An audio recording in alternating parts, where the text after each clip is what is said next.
এক মহিলা মারা গেল।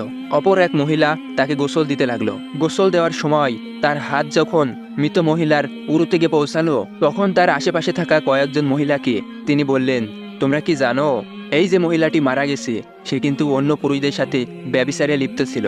এই কথা বলার সঙ্গে সঙ্গে গোসল করা মহিলার হাত মৃত মহিলার উরুর সাথে অলৌকিকভাবে আটকে গেল।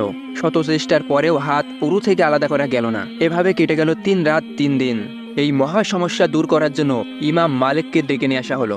তিনি গোসল প্রদানকারী মহিলাকে জিজ্ঞেস করলেন, তুমি যে মৃত ব্যক্তির নামে মিথ্যা অপবাদ দিয়েছ, এই বিষয়ে কি 4জন সাক্ষী দেখাতে পারবে? তিনি বললেন, না।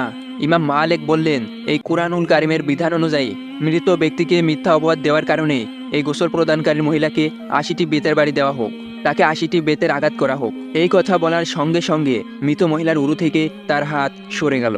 আল্লাহ আমাদের সকলকে এভাবে মানুষের উপরে মিথ্যা অপবাদ দেওয়া থেকে হেফাজত করুক। আমিন।